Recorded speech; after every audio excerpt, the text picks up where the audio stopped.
Seja bem-vindo ao Está Escrito. Esta semana vamos começar uma incrível jornada com os nossos novos oradores, Rebeca e Douglas Pereira. Essa jornada busca conhecer os primeiros seguidores de Jesus Cristo na antiga Ásia Menor. Hoje vamos descobrir a surpreendente revelação do Apocalipse. O conhecido personagem bíblico, João, um dos discípulos de Jesus, foi preso e levado para a ilha de Patmos. Vamos conhecer essa ilha, que é uma joia no mar Egeu, combinando o encanto e a beleza de uma típica ilha grega com a tranquilidade e reverência de um espaço sagrado. Patmos ainda é rica em baías pouco exploradas. Até mesmo os navios de cruzeiro parecem ir e vir sem incomodar o mistério de uma ilha rica em história que ainda perdura. Foi nesta ilha que o apóstolo João recebeu a visão do Apocalipse e escreveu o livro que fascina a muitos. Começa agora o Está Escrito Canadá, com Rebeca e Douglas Pereira.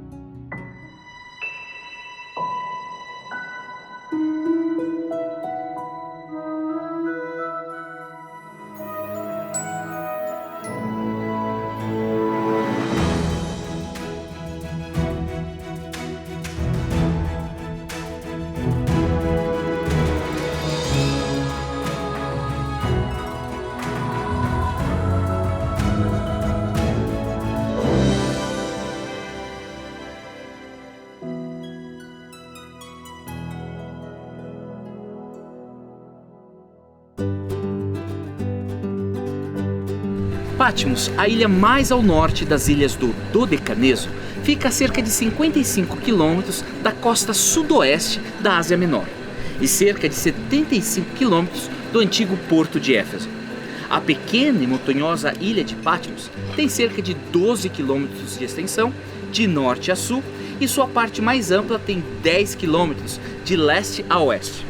Com uma área de 35 quilômetros quadrados e uma circunferência de 37 quilômetros, a ilha vulcânica apresenta, em grande parte, uma paisagem rochosa e sem árvores.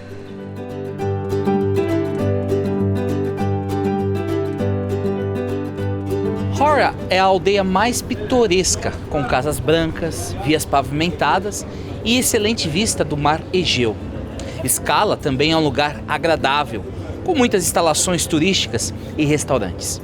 Devido ao porto, Scala é o local mais movimentado na ilha. Visitantes que chegam para Patmos chegam pelo porto de Scala. Para quem pretende fazer uma visita de um dia à ilha, por navio de cruzeiro ou excursão, vindos de uma ilha vizinha como Samos, os lugares mais importantes para se visitar estão relacionados com o apóstolo João. Aqui, o Mosteiro de São João e também a Caverna do Apocalipse. O Mosteiro de São João, uma estrutura imponente que fica acima da ilha, está localizado na cidade de Chora, cerca de 2,5 km de Scala.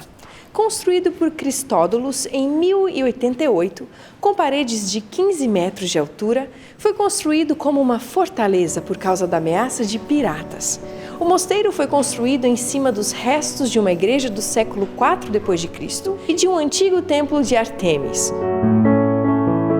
Os destaques do mosteiro incluem uma biblioteca estabelecida por Cristódolos e um museu localizado ao lado de uma padaria.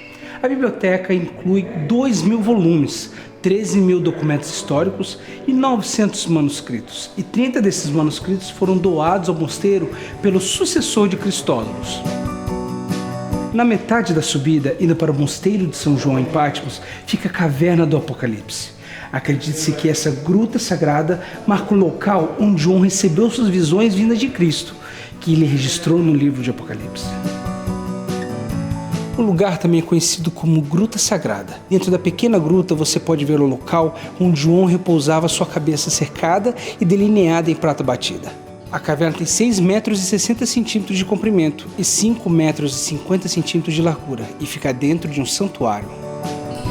7 lâmpadas de prata foram penduradas na caverna.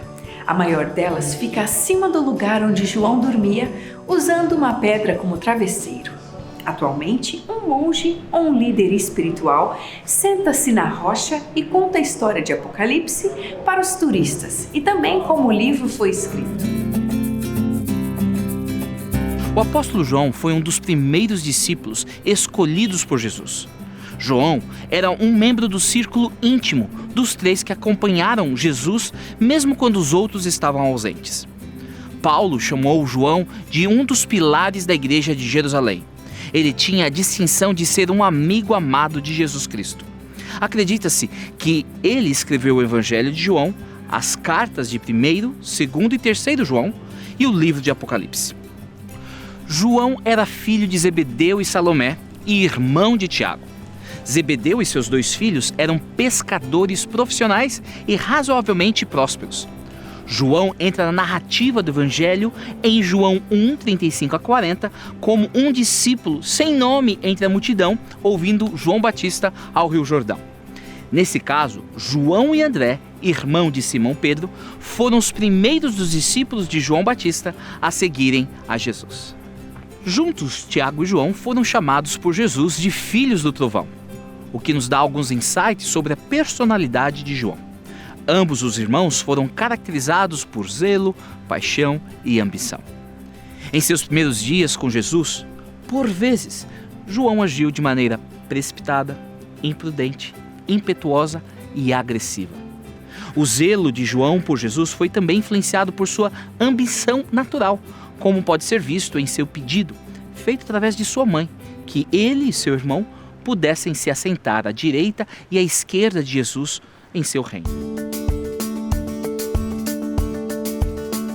Durante sua convivência com Jesus, João amoleceu o seu coração, uma suave influência do Salvador que resultou em uma transformação de sua personalidade.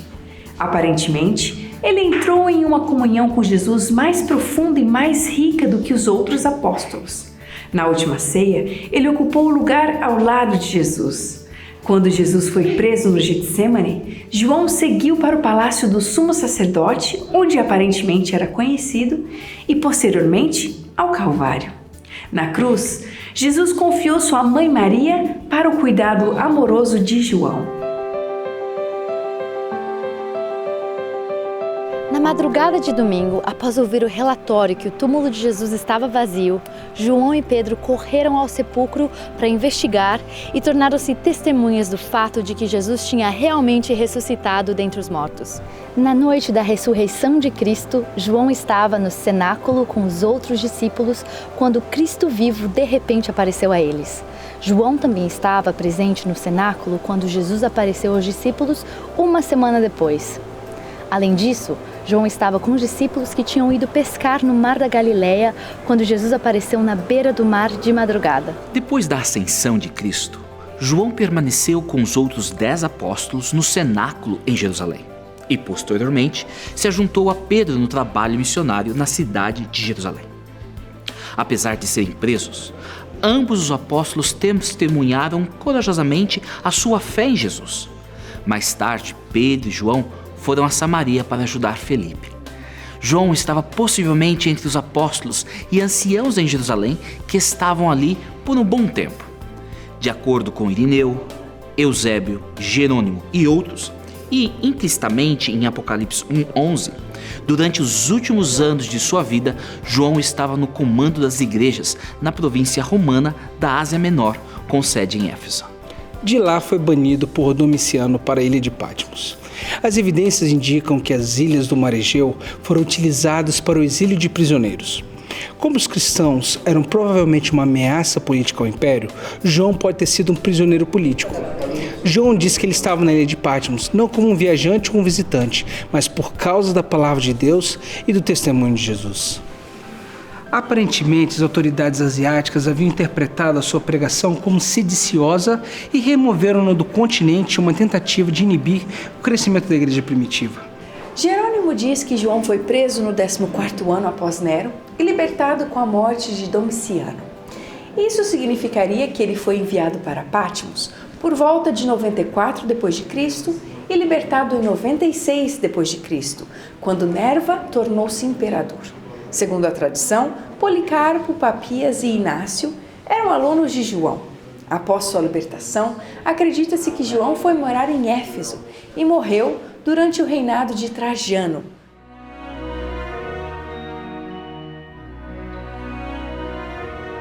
Eu, João, irmão e companheiro de vocês no sofrimento, no reino e na perseverança para a qual Jesus nos chama, estava exilado na ilha de Pátimos por pregar a palavra de Deus e testemunhar a respeito de Jesus. Era o dia do Senhor e me vi tomado pelo Espírito. De repente, ouvi atrás de mim uma forte voz, como um toque de trombeta, e a voz dizia: escreva num livro tudo o que você vê e envie-o às 7 igrejas nas cidades de Éfeso, Esmirna, Pérgamo, Tiatira, Sardes, Filadélfia e Laodiceia. Quando me voltei para ver quem falava comigo, vi 7 candelabros de ouro, e em pé entre eles havia alguém semelhante ao Filho do Homem. Vestia um manto comprido com uma faixa de ouro sobre o peito. A cabeça e os cabelos eram brancos como a lã e a neve, e os olhos como chamas de fogo. Os pés eram como bronze polido, refinado numa fornalha, e a voz ressoava como fortes ondas do mar. Na mão direita tinha 7 estrelas, e de sua boca saía uma espada afiada dos 2 lados. A face brilhava como o sol em todo o seu esplendor. Quando o vi, caí a seus pés como morto. Ele, porém, colocou a mão direita sobre mim e disse: não tenha medo. Eu sou o primeiro e o último. Sou aquele que vive. Estive morto, mas agora vivo para todo sempre. E tenho as chaves da morte e do mundo dos mortos. Portanto, escreve o que viu, tanto as coisas que estão acontecendo agora, como as que acontecerão depois. Este é o significado do mistério das 7 estrelas que você viu em minha mão direita e dos 7 candelabros de ouro.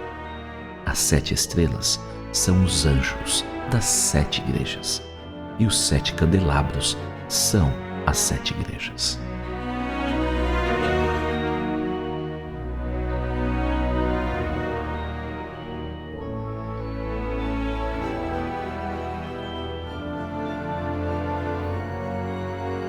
E agora?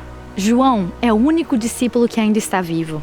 Ele é um homem idoso que sofre com a dor e as cicatrizes da idade, mas também da perseguição e do isolamento da ilha de Pátimos. O que aconteceria com ele? O que aconteceria com os seguidores de Cristo? O que aconteceria com a missão? Jesus ainda não veio e o futuro não parece tão bom. E agora? A esperança de ver Jesus antes de sua própria morte está desaparecendo. Provavelmente, ele tinha sido impactado com a crença de que Jesus viria antes de seu falecimento. Ele e muitos outros seguidores acreditavam nisso, porque tinham entendido errado a declaração feita por Jesus Cristo. Quando Pedro viu, perguntou: Senhor, e quanto a ele, João? Respondeu Jesus: se eu quiser que ele, João, permaneça vivo até que eu volte, o que lhe importa? Quanto a você, siga-me. Foi por isso que se espalhou entre os irmãos o rumor de que aquele discípulo, João, não iria morrer.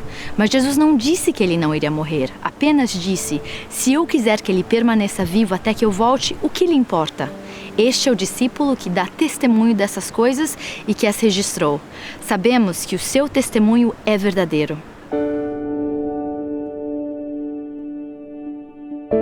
E agora? Há tantas perguntas, tantas incertezas. A essa altura, enquanto João estava aqui em Pátimos, ele recebe uma visão brilhante e promissora.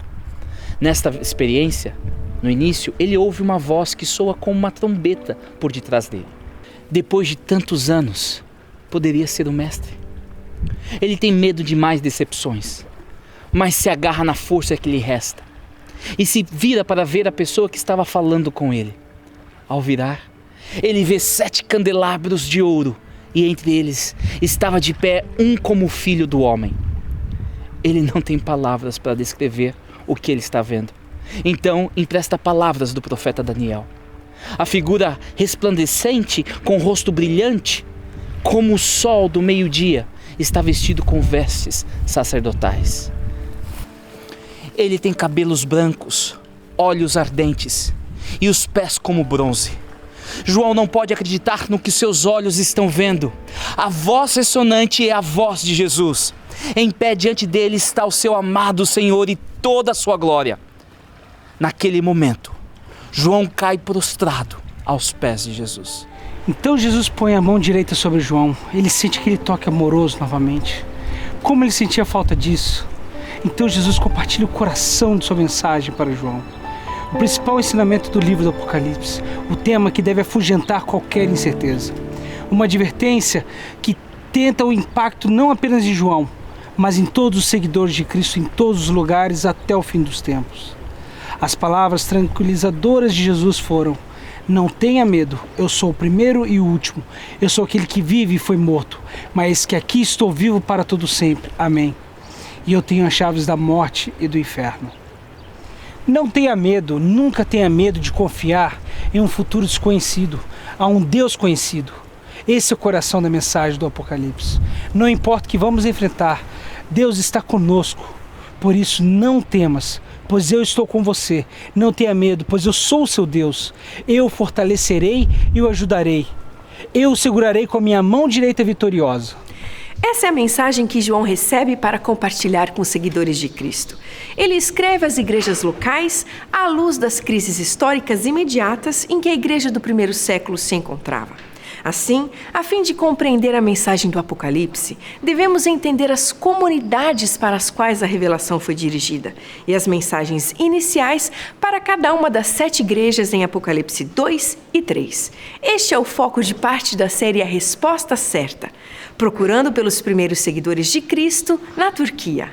No entanto, embora as 7 mensagens tenham sido inicialmente destinadas para as igrejas da Ásia nos dias de João, elas transcendem as limitações de tempo e lugar.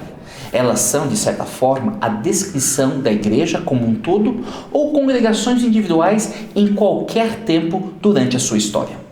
Esta seria uma segunda interpretação das cartas.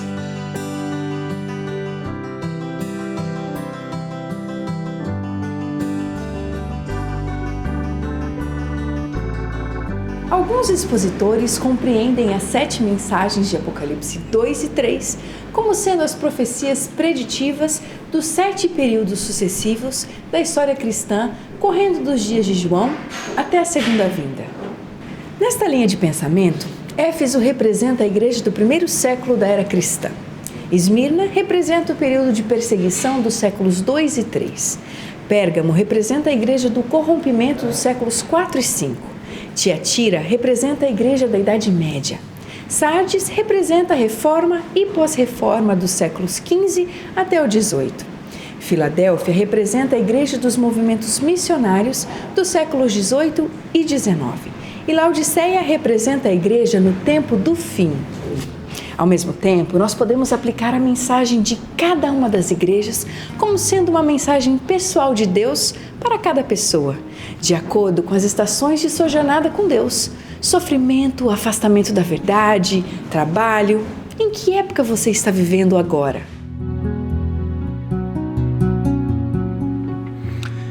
Embora cada uma das 7 mensagens seja dirigida a uma congregação cristã individual no sudoeste da Ásia Menor, elas eram destinadas a serem lidas em conjunto e com muita atenção por cada uma das congregações. Isso é claro pelo estereótipo encontrado no final de cada carta.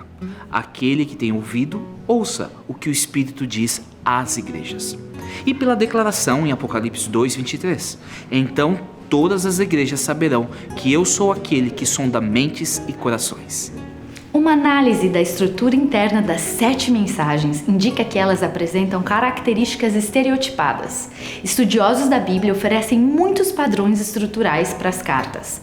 Para esta série, vamos destacar como o próprio Cristo se descreve para cada igreja, o que Cristo conhece sobre cada uma delas e suas críticas, repreensões e conselhos. Vamos encerrar com as promessas de Cristo para as igrejas.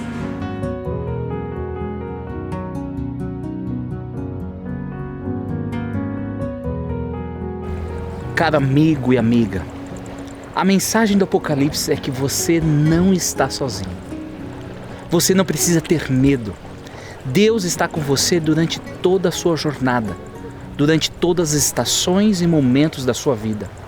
Não importa o que possa parecer, Deus está trabalhando em todos os momentos para salvar você.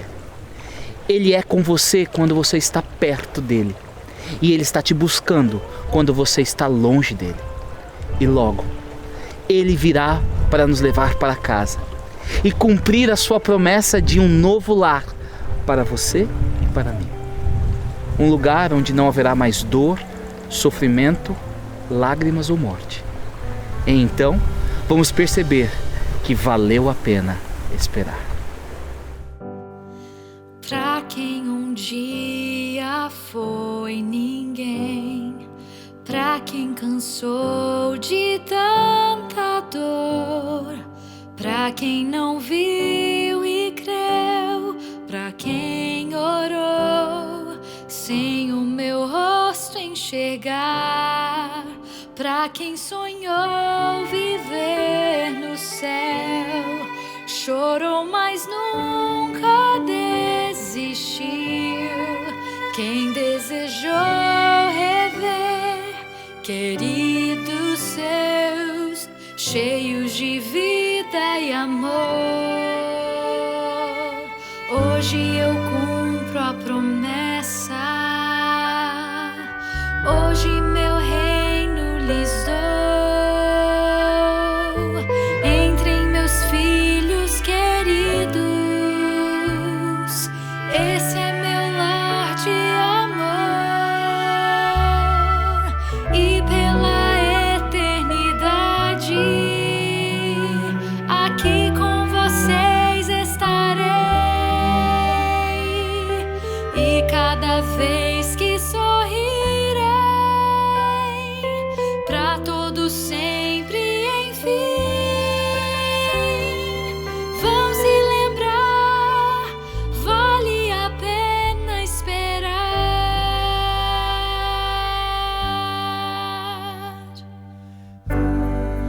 Pra quem louvou em meio à dor, quem no caminho estreito andou, pra quem tomou a cruz e me seguiu, pra quem me fez o seu rei, pra quem ouviu o meu chamar, pra quem abriu seu coração, pra quem não disse não, viveu por mim, não desistiu de esperar.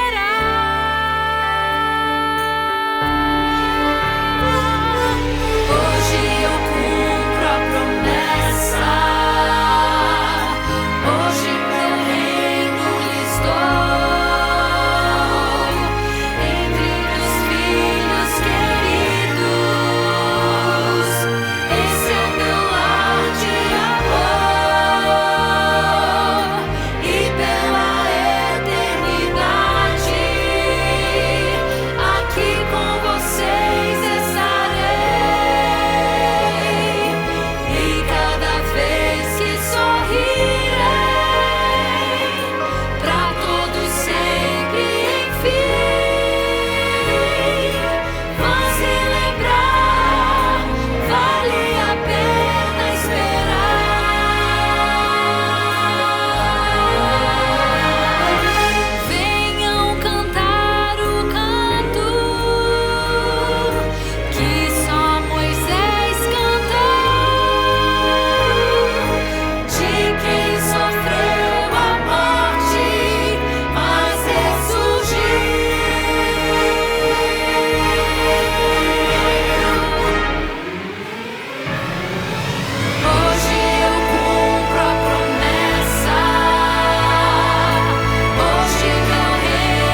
Vamos orar. Querido Pai, nós queremos agradecer porque o Senhor está ao nosso lado em todos os momentos. O Senhor está ao nosso lado quando estamos perto e o Senhor está nos buscando quando estamos longe. Obrigado porque nós não estamos sozinhos.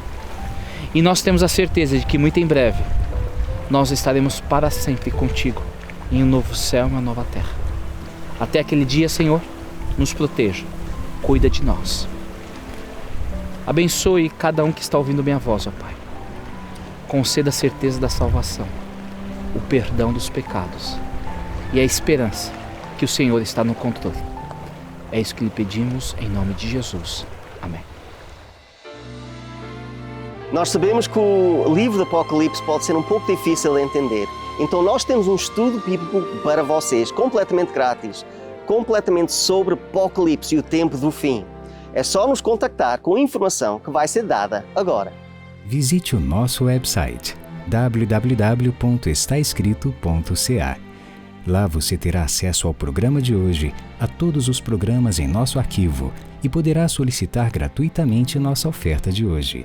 Se desejar, solicite sua oferta gratuita escrevendo para nós.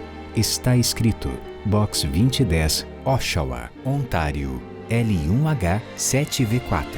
Ou envie e-mail para info@estaescrito.ca. Se preferir, você pode telefonar para 1-800-717-2973. E lembre-se, nosso website é www.estaescrito.ca. Lá também é possível enviar o seu pedido de oração, registrar o seu testemunho e compartilhar nossos programas através das redes sociais. Agradecemos as cartas recebidas, todos os pedidos de oração e também o apoio financeiro.